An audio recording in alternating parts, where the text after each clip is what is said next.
कहते हैं, इसमें एक बड़ी समस्या चल रही है, छोटा और बड़ा, ऊंचा और नीचा, छोटी जाति और बड़ी जाति, ये समस्या बहुत चल रही है।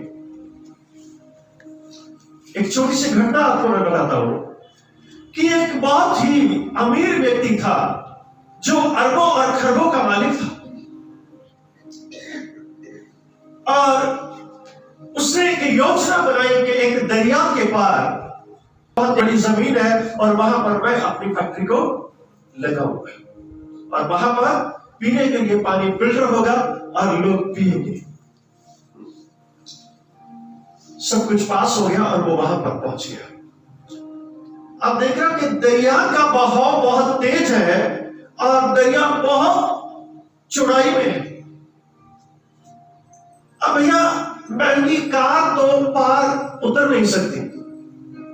सब उसने मन की योजना बना ली कि भैया मैं यहां पर अपनी कार को पार्क करता हूं, और एक नाव चलाने वाला एक व्यक्ति था, उससे कहा क्या मुझे आप नाव से उस पार ले जाओगे? उसने कहा जी हाँ, मेरा तो यही काम है, मैं तो पतवार हूं और इस किनारे से दूसरे किनारे लोगों को ले जाता हूं और उस किनारे से इस किनारे लोगों को ले आता हूं। पर मौसम खराब था, कोई भी व्यक्ति नहीं था, ये अकेला ही था। उसने कहा साहब बड़ी मुश्किल बात है, मौसम खराब है, तूफान दरिया में है और आंधी और तूफान वैसे भी चल रहा है, लेकिन आप अकेले हो, तो ऐसे एक मैं आपको राय देता हूं, एक ऊपर से मार्ग जाता है, आप उससे चले जाओ। अरे उससे तो मुझे 2 दिन लग जाएंगे, मुझे आज ही और इसी वक्त उस जगह को देखना है,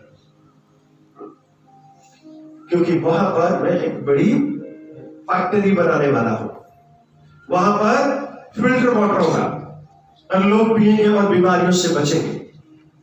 तो उसने कहा क्या तू मेरा नाम नहीं जानता? उसने कहा नहीं साहब, मैं आपका नाम नहीं जानता, मैं इतना पढ़ा लिखा कहा हूं। चलो जितने पैसे आपके होते हैं मैं आपको दे दूंगा, उससे दुगना दे दूंगा, आप मुझे उस पार ले जाओ। उसने कहा ठीक है साहब बैठो। जैसे वो दरिया में से होते हुए जा रहे थे तो आपस में बात करते हैं, तो क्या तूने सच में मेरे बारे में कभी नहीं जाना? उसने कहा नहीं साहब, मैंने आपके बारे में कभी नहीं जाना। अरे हर चौथे दिन या एक हफ्ते में या एक महीने में 2-4 बार तो मेरी अखबार में फोटो आती है, तो क्या तुमने मुझे नहीं जाना? उसने कहा हमें साहब पढ़ना लिखना का पता है, हम तो गवार ठहरे, हमारे बाप दादा जो पतवार थे हम भी पतवार है, इस किनारे से उधर जाते हैं और उस किनारे से इधर आ जाते हैं, इसके सिवा हमारे पास कोई काम नहीं। फिर वो यूं ही उससे बात करता रहा। हुआ ये कि बड़ी तेज आंधी आई और नाव में पानी भर गया और नाव जो थी वह डूबने के लिए शुरू हुई। और उतने हुए वो व्यक्ति कहता है क्या तुम्हारी माँ बाप ने तुम्हें नहीं पढ़ाया? अरे साहब हमारे गांव से स्कूल बहुत दूर है, हमने तो कभी स्कूल के बारे में और कभी किताबों के बारे में सुना भी नहीं। और उसने कहा साहब बाकी बातों को छोड़ो, नाव जो है पानी से भर चुकी है और नाव डूबने वाली हो चुकी है, अब मैं नहीं बचा पाऊंगा नाव। वो बड़ा फिक्रमंद हो गया और बड़ा फिक्रमंद होने के बावजूद वो कहता है क्या अब हम नहीं बचेंगे? उसने कहा साहब ये नाव जो है अब पार नहीं जाएगी, ये नाव तो डूब जाएगी। परंतु मैं तो जंगली गवार ठहरा, मैं तो अनपढ़ गवार ठहरा हूं, मैं तो केवल ईश्वर पर भरोसा रखता हूं।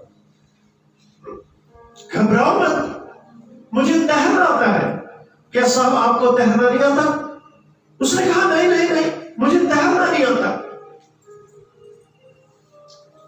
उसने कहा साहब घबराओ ना, मुझे तैरना आता है, पार जाना आता है और डूबते हुए को बचाना आता है। आमीन। मैं पढ़ा लिखा तो नहीं हूं, मुझे तैरना आता है और डूबते हुए को बचाना भी आता है। किसी को छोटा मत समझो। यदि परमेश्वर ने आपको थोड़ा सा ज्ञान दे दिया है, थोड़ी सी बुद्धि दे दी है, थोड़ा सा धनवान बना दिया है, तो आप दूसरों का मजाक मत उड़ाओ। यह छोटा और बड़ा ना समझो, यह छोटी और बड़ी जाति ना समझो।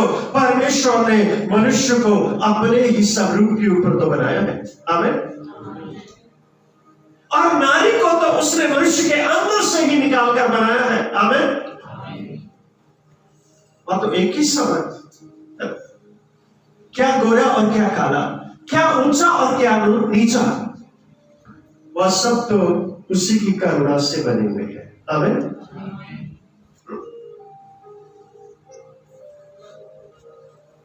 परमेश्वर एक ही है। आमीन।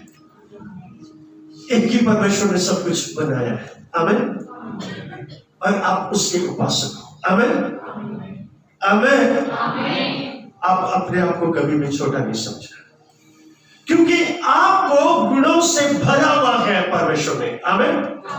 यदि आपके पास पढ़ाई नहीं है तो कुछ और होगा। आमीन। और वो उसके पास नहीं होगा। यदि आपके पास बुद्धि और ज्ञान है तो हो सकता है कि एक धनवान और पढ़ा लिखा व्यक्ति हो और उसके विरासत में सब कुछ मिला हो, लेकिन उसके पास बुद्धि ना हो, उसके पास ज्ञान ना हो। आपको परमेश्वर ने सब कुछ दिया है। आमीन। परमेश्वर की यह प्लानिंग और परमेश्वर की योजना है कि आप उसके साथ रहें। आमीन। परमेश्वर ने आपके अंदर अपना श्वास डाल दिया है। आमीन। मानव को मिट्टी से बनाया और उसके नाक में उसने अपनी श्वास को फूंक दिया, तो परमेश्वर का श्वास आपके अंदर है। आमीन। परमेश्वर आपके अंदर है। आमीन। और वही परमेश्वर आपके साथ रहना चाहता है। आमीन। लेकिन आप इस संसार में रहना चाहते हो, आप सांसारिक बातों को खोज रहे हो, आप संसार के पीछे भाग रहे हो, है ना? लेकिन परमेश्वर ने अपना हाथ आपकी ओर बढ़ा दिया है। पकड़ो उसके हाथ को, छू लो आज उसके हाथ को, और वो आपको ब्लेस और आशीषित कर कर यहां से भेजे और आपके जीवन को बदल दे। आमीन। Thank you Jesus. और मानव को अपने स्वरूप पर बनाता है और उसी में से नारी को उत्पन्न करता है। वो कहता वो दो नहीं है, एक है। हे आदम, तू दो नहीं है, तू एक ही है, तू मुझसे उत्पन्न हुआ है। आमीन। लेकिन हमने उसे बहुत पीछे छोड़ दिया।